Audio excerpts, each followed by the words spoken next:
start with Congressman Beyer. Thank you very much. Good evening. Thank you all for coming out tonight. This is literally 3 times as many people as we were 2 years ago. So I think it's something to do with the county board race and the school board race. But thank you very much for being here. And Thomas, and my friend and companion in this race, Mr. O, too, for being brave enough to run and for running a strong campaign. This is, I think, our 4th or 5th joint appearance with the county board coming up. So we are trying to bring the race to you. I love my job. I'm finishing my 4th year as a member of Congress. Of all the different leadership positions I've had, Lieutenant Governor, Ambassador of Switzerland, Don Barmala, not an athlete. This is actually the job that I like the most.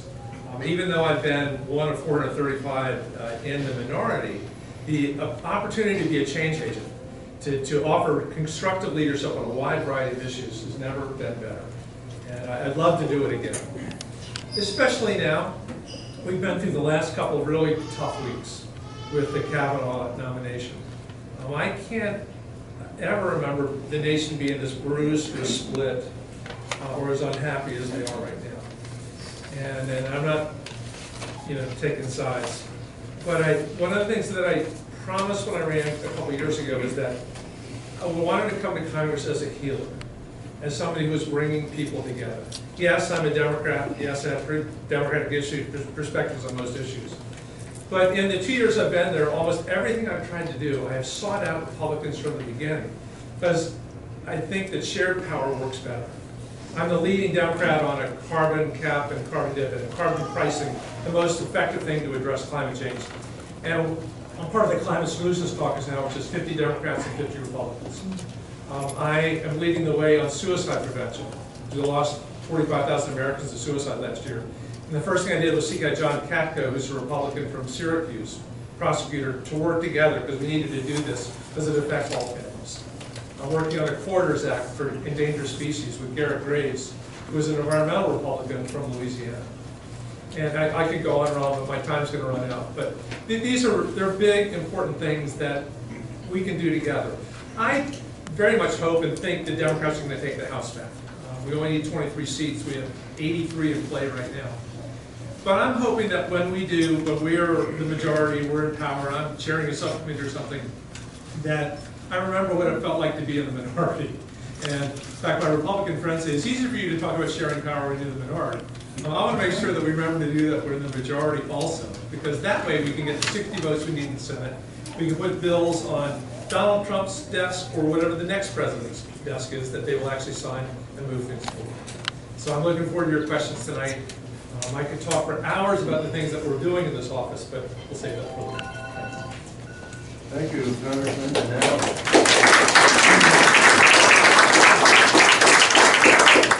now we have the Republican opponent, Thomas O.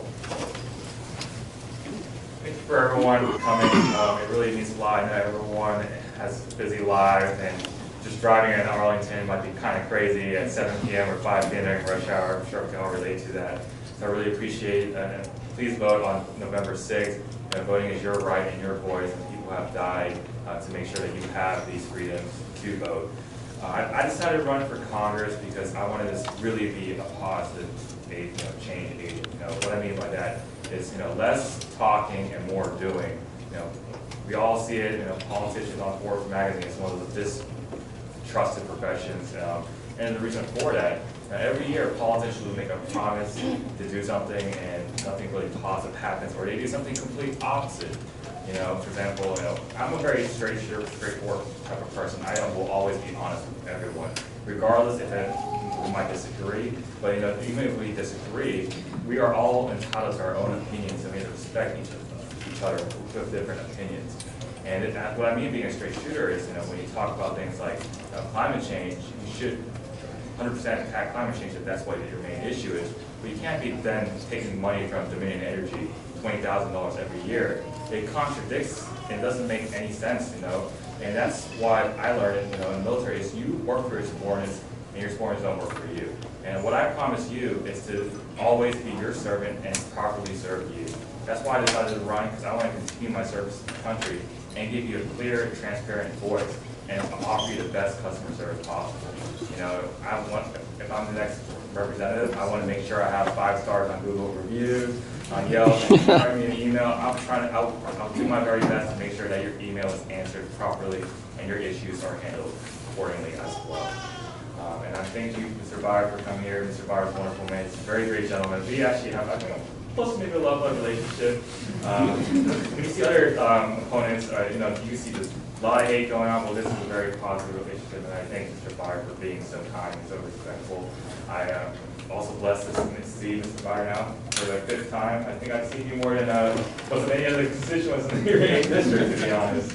And I hope to see you more for the next 3 debates. Thank you so much, everyone.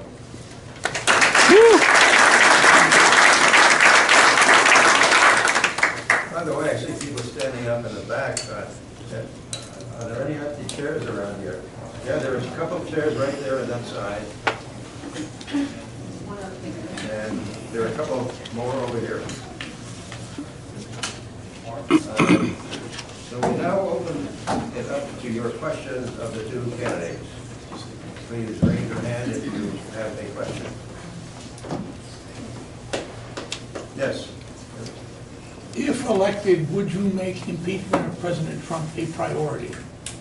I'm sorry, what did you say? If elected, would you make impeachment of President Trump a priority? Right. I would only vote to impeach Trump if there is evidence that says that he went right now and he left the White House and he was to go shoplift currently. I understand that people in this area generally aren't very supportive of Trump. There are things I agree with Trump, and like for example, efforts towards peace in between North and South Korea. You know, as a Korean American, I'm glad, and it's a positive step. Now, I probably wouldn't want to have beers with Trump, but that's also, in my opinion, of his predecessor, Obama. I didn't agree with many of Obama's policies, but I would love to get a beer with Mr. Obama because he seems a very personal guy. And a lot of people, I think we have an issue where people were so divided and so tribal, where people just do blind followership. And I tell my own Republican counterparts, like, you need to support Trump when you're elected. And I said, well, it depends on the issue. And at the end of the day, we have the Constitution for a reason, right? And no branch, judicial, legislative, executive, should try to support another branch. That's why we have checks and balances. And I learned to think objectively. And I'm not afraid to speak my opinion and stand up for what's right. While it's very important that we support all Republicans or Democrats, it's very important that we are able to think freely as individual citizens and do what's best for everyday Americans in this district. Thank you. I will not make the president's impeachment a priority, except if the Mueller report, when it finally comes out next year, if it actually documents something that is an impeachable offense, for example, laundering Russian money, then okay, we reconsider it. But I think the principle, which Jerry Nadler, who is the ranking Democrat on Judiciary, would be the chair of the Judiciary Committee next year, has said, is that impeachment should not be partisan. We shouldn't have a Democratic House impeaching a Republican president or a Republican House impeaching a Democratic president. If impeachment is going to move forward, it has to be bipartisan. It has to be Democrats and Republicans together saying, this person is no longer fit to serve. We haven't seen that yet. There's very little about this president that I respect or like. I disagree with him. The occasional peace with North Korea would be great. And I'm glad we have an updated NAFTA. But in general, I've been opposed to most of the things that he's been pushed forward. But I still also respect the electorate, the Electoral College, and a process that works for all of us. So no, unless something comes up. By the way, one of the first maxims I learned in politics is that an attack unanswered is an attack agreed to. So for just one sentence, there's nothing wrong with Dominion power. I have not taken any money from Dominion Energy, but rather the Dominion Energy employees through their Political Action Committee have supported me since I was running for Lieutenant Governor and Governor. By the way, the largest single activist for climate change in the state is Dominion Energy. They own the largest solar plant in the state. They're building tons more. They have all the nuclear power plants, which obviously are carbon-free. And they've just done the very first offshore Atlantic wind farm application with the U.S. government. They have the largest wind farm that we'll have on the East Coast. So we're not going to get to a carbon-free future without partnering with Dominion. Questions? How do you feel about funding for Metro? We're going back and forth. I'm for it. So where we are right now, first of all, the new general manager, Paul Wiegfeld, has been there now 3 years. This is very good, really big step forward. Let me break it into two pieces. There's the operations piece, and then there's the investment, the long piece. In the operations piece, we've been $300 million short, 250 last year, 300 million this year. Happily, Maryland, under McAuliffe and then North's leadership, Maryland or Virginia, and then Hogan of Maryland and DC, have all come up with significant amounts of money. There's a little debate here. So the Virginia money has come from the Northern Virginia Transportation Commission, which nobody really likes, but there's a lot more money coming. We're set the stage now for a federal investment in the operating budget. There's a bill, widely bipartisan bill, that Jerry Connolly and Anthony Brown are the lead sponsors on, original co-sponsor, that would do that. Part two is we very clearly will push forward with the $150 million a year from Congress that's matched by the 3 jurisdictions. Jim Moran, Tom Davis, Frank Wolf got that for the first 10 years. We're in year 9 right now. But we will reauthorize that almost certainly in the spring, but we're going to bump it from 150 to 175 or $200 million a year. But then the big thing is we need an infrastructure bill. We have $4 trillion, according to the Society of American Engineers, in backlogged infrastructure in America. It's 170,000 bridges. And both Donald Trump, Hillary Clinton, Bernie Sanders all said they were for an infrastructure bill, but no one's yet come forward with a concrete plan for a stable, long-term revenue stream that would fund this. And I think that will be if Democrats take the House back, that will be our first responsibility to get that done. And that then gives you the second tunnel crossing at Roslyn, extensive blue line, the silver line, the other line. I agree with Mr. Beyer on funding for the Metro, and I would support federal funding for the Metro. And why I say this is actually, because DC is a very unique area. As a Republican, you can't say that we don't want to, cut spending at a Pentagon or cut the government program, because our economy here and locally depends on it. And federal investment for metro areas is actually an investment for our nation's capital, our federal infrastructure. It allows federal employees, our military personnel, our federal civilians to commute to work and back. And I think we can all agree that the metro is horrendous. And when we commute, I'm sure we can all relate to that. The metro is closing down. You're late to work. This is the first. When I first left the military, I was surprised when my coworkers were like, "Yeah, don't worry if you're late because the metro is going to be closed down." And I said, "That's really weird." And another thing, the metro is really expensive as well, and that's the issue. And we didn't make sure the metro is affordable. When I lived in Kingstown, I realized that if I was to park at the garage or even park for free at Springfield and Metro 4 stops, I believe from Franconia to Crystal City area, it would cost me more than just paying for about $350 a month to park in Crystal City and drive. And that sounds absurd, right? Especially, that's public transportation. It needs to be more cost efficient. And the issue is we have continuing short-term solutions, just like we see with politicians. You don't think about the long term. For example, when you build on top, it's cheap and fast, but then in the long term, because it's exposed to weather and rain, it causes more maintenance issues.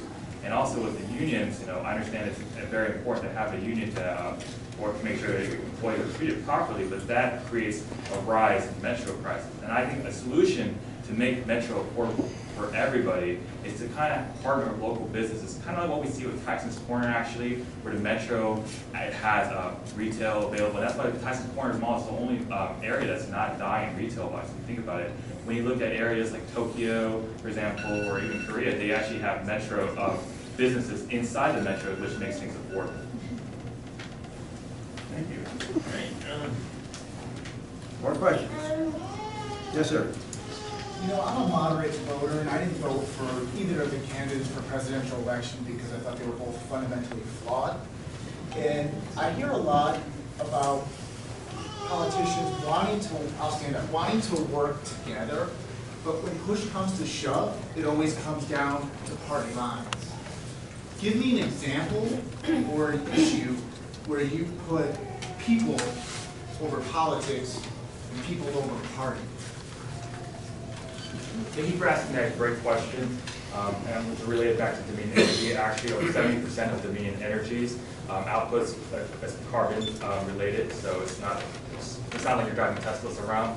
Actually, Don Beyer said the Dominion PAC money I'm the only candidate, federal candidate in the 8th Congressional District that doesn't accept any money from corporate interests. Because I want to represent individual citizens. I don't want to be that typical politicians that's always bought by PACs. And there's good PACs too, like veteran PACs, and they mean well. I want to set example on a hard line, and no means no, and that's why I only take contributions from individual citizens like you.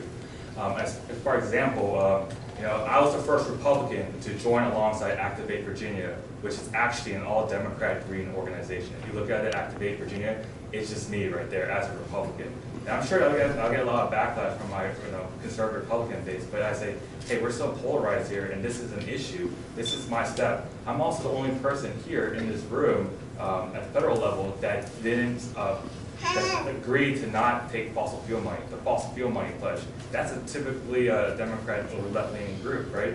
But I'm totally fine with that because I came into politics because we need to do what's best for the American people.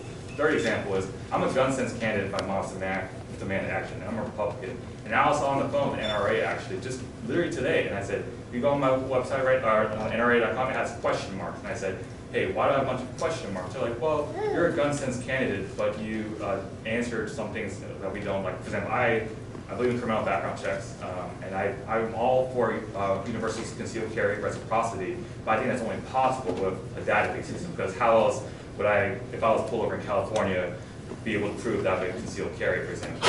And the NRA did not like that. But then I said, that's the most swampiest thing ever. Here I am talking to both sides, of the aisle, and actually trying to do something positive. Thank you. Well, thank you for your question. And I actually disagree with the premise of your question, that it's all very partisan and a party line vote. If you take the time to look over the last 4 years of votes, the ones that I know about, I would say 95% of them pass on largely huge bipartisan consensus. I think we passed 400 bills in this Congress and the House that we sent to the Senate, with votes where the positive votes were more than 400 out of 435. We have to talk about major issues. I mean, certain spending issues and certain things everyone agrees on. These are really important. Many of these are really major What's an issues. example? Well, for example, the whole cybersecurity bill, all the spending bills. On cybersecurity. And let me also move on. Where there typically tend to be party line votes, abortion, guns, federal regulation, they're not based on party line, they're based on values. And people are bringing different values to the game. And by the way, I can say proudly that I am a pro-choice Democrat, but we have anti-choice, pro-life Democrats in the thing. And they are not beat up by their leadership to vote the party line. On guns, I want a lot more common sense gun measures than the NRA wants. But again, our leadership doesn't say you have to vote with us. We tend to vote that way because that's who we are. And we move forward. Two examples for me though. I'm a pro-trade Democrat, free trade Democrat. There weren't a lot of us. There were 28 of the 194 that voted to give Barack Obama and Donald Trump trade promotion authority. One example. Another example is there were only, I think, 30 of us that voted against the Syria resolution, which would require the head of the FBI and the head of DNI, Director of National Intelligence, to certify any Syrian refugee to be 100% without risk to come to the country, which meant no Syrian refugees. That was an easy political bill. Most Democrats, most Republicans voted for it. I thought it was the wrong thing to do when I voted. Questions? Yes, sir. Yes, this is going to be for both of you, but I really wanted to talk to candidate O about this. It's first on his list in the pamphlet, and that is the $21 trillion debt, which I believe is the biggest threat to this country, especially in terms of the long term. The current governance model and the way our representatives act, they favor the short-term gratification of federal spending without a sustainable plan for fiscal solvency. That not only affects all the generations in this room, but my kids as well. How will you combat that way of thinking and become more innovative in the way that you govern and try to become more efficient so that we can get out of this debt and produce good results for my kids and beyond? I think you asked the hardest question tonight, because it is an enormous problem, and it's one that we've made no progress on in years and years and years. I am first a Virginia political leader, and we balance everybody. And I'm a Virginia Democrat, and we've always balanced everybody. But the dilemma is right now that we tend to try to balance the budget by looking at the discretionary domestic spending, which is less than 15%. It's down to 13% of the total budget. Whereas 75% of the budget is Social Security, Medicare, Medicaid, and interest on the debt, which is going way up. We unfortunately have, and I say this, one of the things that I used to admire about Republicans is that they had the mantle of fiscal conservatism, which they've thrown completely away in the last 15 years. And this last tax bill, which is the largest legislative deficit in American history, is going to add close to $3 trillion to that $21 trillion that you have. A place to start, and this is not a 2-minute answer. I can give you a 2-hour answer. The place to start, though, is with a bill called Social Security 2100 that fixes that piece of the entitlement problem through the end of the century, so that your generation, millennials, will actually have Social Security. You go to John Larson's website from Connecticut or my website, you can read all about Social Security 2100. We also do the same kind of thing for Medicare and Medicaid, and then we'll be well on our way to fixing these $1 trillion deficits that we have every year. By the way, one more quick short thing if I have not yet. Historically, throughout American history, our federal revenues have been 20 to 21% of our total GDP. They're now down to 15%. It may feel like we're being taxed pretty heavily, but the amount of money that we're contributing to the federal budget deficit as a percentage of our income has never been lower. And when you're spending at 20, 21%, and you're only bringing in money at 15%, I've been running a business for a long, long time. It just doesn't work. So we're going to have to fix that. Well, thank you for bringing up the debt. The debt is like my #1 thing, so that's why it's on top. I think we can first start by not being bought by the corporate interest. My opponent, he actually voted in support. I'm all about having strong national defense, and there's better ways to do it, to the $1.3 trillion F-35 program. And guess who's been giving them a lot of money? Lockheed Martin. So you have to look at what people are doing. People want good intentions, but they get dirty by money. And that's why it's always good to not take money, because then you're influenced. How are you going to talk about taking out the debt when you take money from the companies and then vote for to increase the debt by $1.3 trillion? That's a huge issue. And I think, honestly, that we can have a strong national defense by being more transparent on what we're spending money on. For example, all these chairs right here, if the government bought for it right now, they probably paid $500 each. And you think it's like bulk sale, should be cheap, right? But we need more transparency in what's going on. And I want to introduce a bill. And here's a solution that I want to bring in tackling the debt. Every year, if you guys are on a federal program, you guys know, come June, they're like, spend the money, spend the money, spend the money, or we're not going to get the money back next year. I'm sure a lot of it, I work as a federal contractor and I was in the military. Well, why don't we introduce a bill where if you have excess money, right, let's say $100 million in a program, you turn that money back in. And how to incentivize people? We just make it like in the private industry. You reward everyone on the federal program, not just civilians, also contractors. You get a bonus. Good job. I'm just throwing numbers out there. I don't know how many people are, but on a program. But $2 million is now given to everyone as a bonus. Like, you did a great job, and that changes the culture of perspective. And then with $98 million left over, why don't you spend $50 million of that, to pay off the debt, and maybe $48 million to actually have things that we really need for, like the metro, because we know that the government spends money for things that they don't even need. And I'm sure we can all relate to that if you were ever in the military or you work on a federal program. Thank you. Thank you. Next question. Yes, sir. The immigration issue is obviously very contentious. Could each of you give me your thoughts on individuals entering the country illegally, whether you support sanctuary cities, and also your thoughts on whether ICE should be abolished? I don't believe ICE should be abolished as a federal agency. And I think the whole immigration issue is used as a political tool, same thing as what happened with Kavanaugh. If you're a victim of sexual assault, you should be treated properly and not be used as a tool to leverage a political gain. I honestly believe I speak for immigrants and recent immigrants, families of recent immigrants. If you notice, a lot of politicians who talk about immigration aren't really from a recent immigrant background history. First group is people who come here legally and they know exactly what the process is to fill out the form. Second group is people who honestly just don't know, maybe it's a language barrier or they don't even know the USCIS exists. My parents lived here for over 30 years, and I still help them with English all the time. So I get it. But if you give them a form, they'll gladly fill it. The third group of people or immigrants are people who intentionally know what's going on, and they're doing it illegally. And those are radical groups like, the drug cartels or whatnot. Do I think we should close the doors? No, absolutely not. But we need to help people. But it's also established rule of law. And here's the real issue too. How explain to me too, and I'm sure we all think about it. My family came here to pursue the American dream. And they all paid their dues and whatnot. But how is it fair for someone else to not go through the same process? I think that's another issue with the college loans too, right? People will have college debt. Well, we do complete student loan forgiveness.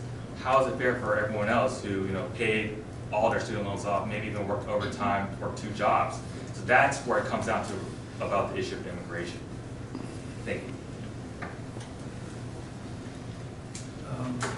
No, I don't think we should abolish ICE, although it's desperate need of reform. The ICE that we have under Donald Trump is very different from the ICE we had under Barack Obama or George W. Bush. These are people who are arresting people in churches and in hospital emergency rooms and in adoption agencies. I talked to the battered women's shelters in Arlington Alexandria Falls Church. I've seen a dramatic drop off and people coming there because they're afraid that they will be arrested or their husbands or boyfriends will be arrested. On the sanctuary cities, that's one of those fake issues. There are no sanctuary cities in Virginia. It's not an issue here whatsoever. On Dreamers, I think it's one of the great failures of our government so far. Congress refused to deal with the Dreamers, which is 800, 900,000 kids who have been raised in the United States. And many of them here, I think George Mason University has more Dreamer kids than any college in America. Nova has an enormous number. Mount Vernon, just a few blocks away, or Marymount rather, has a bunch. These are kids who are as American as your kids or my kids. They just haven't been born and brought to this country when they were 1, 2, 3 years old. So that will be our first priority, is fixing the Dreamers. I'm also very concerned about the TPS people. They came from Haiti, from El Salvador. I see it firsthand at our Land Rover dealership. I've got 3 El Salvadorans who fled the violence there under temporary protective status, been there 10, 12 years each. They're integral parts of this business. They raise families here, American children, American wives, and yet they would be deported if we don't fix the TPS. Finally, if you think long term, I think the best political leaders are always when they're thinking out 10, 20, 30 years. Our birth rate is really, really low. If we're gonna, and you cannot grow an economy unless the population is growing at a steady, predictable rate. We need immigrants to do it. And yes, to the extent possible, we want to do it through legal immigration. But we also need to respect the many millions of people that are here that are integral parts of our economy right now. Yes, in the back. Hey, I have a question for both of you about immigration issues, because I am an American citizen from Cuba, came here legally with visa legal worker as a pastor, and I'm very disappointed with the point of view that you are expressing here, because Virginia, for the people here that you don't know, is a real plantation. When you keep people here that they cannot vote, but they can work. And you know what? I cannot apply in any place where they are working. Any place, because they don't hire me. And you know what? I have been in 20 places trying to find a job here, and people from El Salvador have been saying to me in my face, "Oh, you are not qualified." And I say, "Buddy, I was in your country working as a volunteer for 1 year. And you say to me that I cannot qualify to become a front desk?" But he and anyone that supports what Don Beyer is saying, and with all the respect that I have for you, it is wrong. You know why it's wrong? Because the thing is that here in Virginia, you have a surplus in the economy. You have a surplus in the economy for undocumented workers, paying money for you, and at the end, you are not helping anybody, because the Arlington Employment Center have even white people will sue an employer. You are supposed to take seriously that situation. Please ask your question, sir. Well, my question is, how can you change that? How are you afraid to say to undocumented worker, you need to find a way to go back to your country, or you know what? You are supposed to become legal and fight for legal and citizenship of these people, but go serious in that, because they are not supposed to be working here with TPS. TPS, it is not to work. Whew. I'm not sure I understood all that, but I do know, I just look at our little family business, and about 320 employees, and 2/3 were born overseas. Many of them were first here illegally and were given amnesty in the Reagan amnesty in '86, and have gone on to raise families, send kids off to UVA and Virginia Tech, and have done really, really well. The Cuban immigrant problem has always been a little differently because of the wet foot, dry foot. And we've been taking virtually any Cuban who can put their foot on American soil automatically has status here and has the right to stay and to work. And every employer I know, I mean, I know that there are people that drive by to get people to do pickup, goes through a rigorous I-9 process. We don't hire people that aren't here legally. And so the perspective of the U.S. Chamber of Commerce and the Business Roundtable and most of those corporations are that we need to find a way to allow the people that are here without papers so that they can work legally, and that cleans up the problem that you're talking about. Because then you're not competing against somebody that can be underpaid, that can be essentially enslaved, or you pay them $4 an hour or $5 an hour because they can't report it, and then no taxes are paid. We want them to be full members of this economy, and tax-paying members, and it works in that sense. By the way, one other small correction to Thomas's thing. I don't receive any corporate contributions because that's illegal. Members of people who work for businesses give money through corporate political action committees, just as they do through labor unions, or if they do through the Sierra Club or many other things. But corporations are not funding anybody's campaigns. Well, I'm going to be very taken with corporate PAC money. If you go on FEC.gov, you can see like Lockheed Martin CEOs, directors, Dominion Energy. So it's not just like everyday working Americans who just work at Lockheed Martin or just work at Dominion Energy. So, you know, do your research. You know, it's all there. There's a chart. But thank you for raising the point. It's exactly what we're talking about for, you know, Americans who are dreamers, immigrants. Like, we try to work hard, and you don't see this at the, you know, Dom's right. You don't see this at the big companies because, you know, that's the issue is almost non-existent. But smaller businesses, like your waiting tables, small companies, it does happen. People get paid cash under the table, and I definitely understand that. I'm a 1.5 generation. I'm like Korean here and American here. I understand both sides. I see it happening all the time. And I think one way we could, you know, do something to actually fix that is, you know, figure out how we can process work visas. You know, if you were to apply for a work visa right now, people would have to wait months, 6 months, 4 months. It's unacceptable, right? Imagine it's worse than you applying for a security clearance almost, right? For trying to get a job. So sometimes people, like, you know, just a social phenomenon, people just feel like, well, my visa's taking too long, I'm just going to work under the table and get underpaid. And not only it hurts that person, you know, without a work visa, and it also hurts the American citizen or an immigrant with a work visa. Because now the immigrant with a work visa is not able to compete with the immigrant who doesn't have the papers. And I think we need a more cooperation, honestly, with ICE. I think our opponent paints a bad picture of ICE. These are people who actually stepped up and willing to die for the citizens of this country. I think there's no civil way to do it. I think if ICE was to come by and just do an anonymous check and say, hey, everyone here, please show me your documentation, and that will remedy it. Now, some people think that's an invasion of privacy, but that's what we were talking about. If that was the situation, we do have penalties. If you're an illegal immigrant and you're working, it's $20,000 fine. But, you know, risk versus reward, that's the issue. Thank you. Any other questions? Yes, ma'am. One quick one. So, recent research shows, on the topic of immigration, that dual language immersion programs are one of the #1 ways for us to integrate immigrants into our communities. Here in Arlington, our superintendent, Dr. Patrick Murphy, has made a decision recently that will shrink the size of our dual language immersion program, which I find saddening, but I'd like to hear if you have any ideas about what you think are the best ways to integrate immigrants into our community. Number one, they need to feel welcome.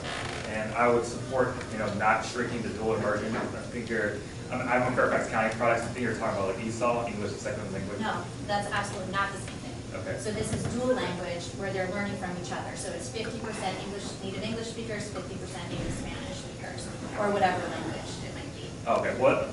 I'm like I said, I'm a Bergen County product. No, but that's a common misperception. But I think that's wonderful, actually, because then you change people's paradigm. You learn somewhat. Because a lot of people, honestly, people, it's in human nature when we're not familiar with something, they feel uncomfortable. But I think, once again, immigrants need to feel welcome. When they go to school, they can't be treated differently. But you also have to look at, the social assessment, too. I say, and I'm a Korean American, I'm very proud, to be a Korean American. But some people say, well, why don't you just say you're an American?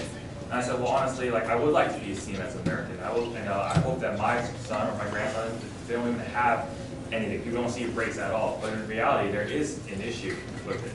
People get treated differently, and we need to stop that. We need to have the moral courage to stand up or say something like that, too. And also, from, I guess the Korean American side, from a family of immigrants, it also depends on the people. Some people come here, and their parents, work their arm and leg off, 2 jobs to get a visa over here, and their children don't want to learn English. They want to just eat, whether it's Korean food and hang out with the local Koreans. And some people are different. They're like, hey, I want to try every American restaurant here. I want to learn about American history. And some people are like me, where they understand both sides. So that's the cultural paradigm. And then we see it all the time. And over time, it changes from this first, or 1.5 to 3rd generation. We still see that too. If you go to New York City, you have Little Italy, you have Chinatown. But I think we work as a whole and not be divided as a nation, to see everyone as Americans. Thank you. Well, I'm disappointed to hear that they're shrinking the program, but I think you have the chairman of the school board here tonight, so you can ask her too. But I remember growing up, they always said that she's really smart. She knows 3 languages, and now we've discovered that she knows 3 languages. Therefore, that's made her really smart. That the learning of language actually expands your thinking abilities in so many different ways.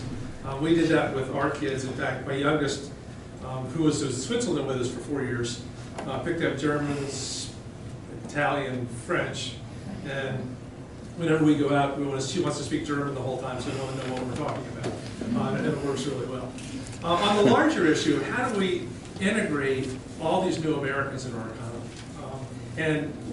First of all, Thomas is a great example. The Korean American who's running for office. There need to be a lot more people like that. Virginia did a great job last year. Our first Latino woman, our first Asian American. We have a Muslim down in Roanoke who serves in the Virginia General Assembly. You look at the people that are running for the U.S. Congress right now, at least on the Democratic side, it's incredibly diverse. And every time I have a chance to speak to one of the many subsets of new Americans, whether Korean American or Muslim Americans or Latinos, et cetera, my plea is please get involved in the community. You join the Chamber of Commerce, join the Civic Federation, run for office, show up at the farmers markets, be, as Thomas suggested, embrace your Americanism. And I already see it in the family business. I mentioned 2/3. Well, one of the cool parts is everybody falls in love with everybody else.